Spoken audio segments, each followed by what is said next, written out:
So आपल्या फेसवरती म्हणजेच नोजवरती, चेक्सवरती जी shine येते ती कशी ड्रॉ करायची? चला तर मग बघूयात.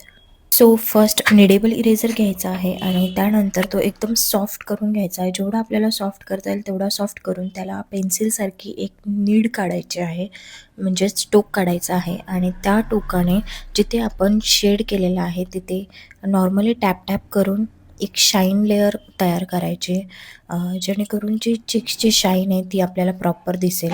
आणि शाईन लेयर तयार झाल्यानंतर तिथे एक व्हाईट एरिया दिसतो. तसंच इतरही ठिकाणी जिथे ते शाईन आहे तिथे आपण व्हाईट एरियाज निडेबल इरेझरने टॅप-टॅप करून घेणार आहोत आणि त्यानंतर नॉर्मली ब्लेंडिंग करणं खूप गरजेचं आहे, जेणेकरून जो व्हाईट एरिया आहे आणि आपली शेडिंग आहे ते दोन्ही पण मिक्स होऊन जाईल.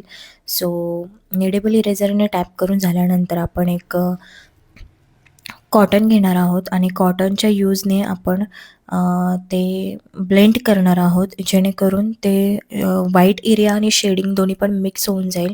सो नॉर्मल कॉटन तुम्ही घेऊ शकता आणि त्याने मिक्स करू शकता. मी कॉटननेच करते ब्लेंडिंग. सो एकदम छान आणि प्रॉपर अशी ब्लेंडिंग होते. सो बघू शकता तुम्ही.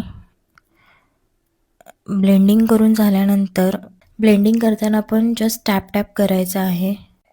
जास्त कॉटनने रब करायचं नाही, नाहीतर पूर्ण एरिया ब्लॅक होईल. आणि त्यानंतर जिथे-जिथे डार्क एरियाज आहेत तिथे लाईट पेन्सिलने थोडंसं शेडिंग करून घ्यायचं. सो मी तुम्हाला झूम करून दाखवते. तुम्ही बघू शकता की एकदम प्रॉपर असं आपलं शाईनवालं शेडिंग झालेलं आहे आणि दोन्ही पण एकदम मिक्स झालं आहे. सो हे शॉर्ट ट्युटोरियल आवडलं असेल तर कमेंटमध्ये हार्ट टाकायला विसरू नका.